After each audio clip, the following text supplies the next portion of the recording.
आप देख रहे हैं रुद्रांश दर्पण। मध्य प्रदेश में बीजेपी का अध्यक्ष कौन होगा, ये आज तय हो जाएगा। मंगलवार शाम 4:30 बजे से भाजपा कार्यालय में प्रदेश अध्यक्ष के लिए नामांकन पत्र दाखिल किए जाएंगे। बीजेपी के प्रदेश चुनाव अधिकारी विवेक शेजवलकर और चुनाव प्रभारी धर्मेंद्र प्रधान की मौजूदगी में नॉमिनेशन फॉर्म दाखिल किए जाएंगे। इसके बाद नॉमिनेशन फॉर्म की स्क्रूटनी और नाम वापसी होगी। वहीं बीजेपी प्रदेश अध्यक्ष की रेस में सबसे आगे बैतूल विधायक हेमंत खंडेलवाल हैं। हेमंत खंडेलवाल मुख्यमंत्री डॉक्टर मोहन यादव की पसंद बताए जाते हैं। बाकी बड़े नेता भी उनके नाम पर राजी हैं। आज 5 बजे तक तस्वीर साफ होगी कि कौन होगा अध्यक्ष। शाम 4:30 बजे से नामांकन भरना शुरू हो जाएंगे। हालांकि केंद्रीय नेतृत्व की ओर से नामांकन के वक्त अनौपचारिक तौर पर सूचना आ सकती है। इसके बाद मध्य प्रदेश अध्यक्ष का नामांकन दाखिल होना, यानी शाम 5 बजे तक ये साफ हो जाएगा कि प्रदेश अध्यक्ष कौन होगा।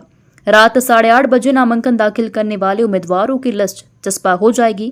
वहीं चुनाव अधिकारी विवेक शेजवलकर ने कहा, जो सूची यहां पर लगी है मैं नहीं है, निर्वाचन मंडल की सूची है और अध्यक्ष के लिए या बाकी जो 44 प्रतिनिधि चुने जाने राष्ट्रीय परिषद में, उसके लिए इसमें नाम होना जरूरी नहीं है। संविधान के हिसाब से उनका पार्टी का सक्रिय सदस्य होना जरूरी है। आप लोगों ने ली है, उसमें थोड़ा स्पष्टीकरण है, थोड़ा सा ही है।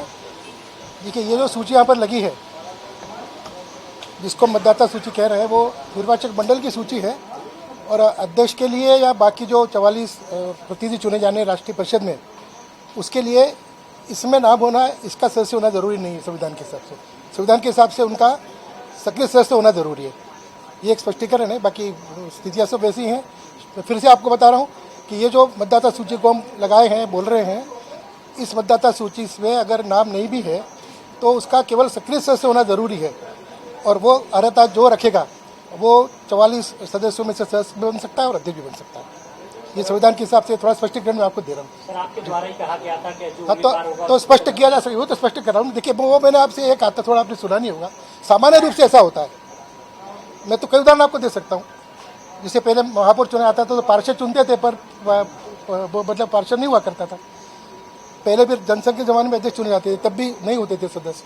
संविधान के हिसाब से इस सूची में उनका नाम होना जरूरी नहीं है और निर्वाचक मंडल भी होना जरूरी नहीं है। लेकिन सर, किसी भी निर्वाचन की अगर प्रक्रिया देखें तो जो वोटर लिस्ट में होता है वही नहीं, तो वो तो आप संविधान के हिसाब से होता है, वही जरूरी थोड़ी।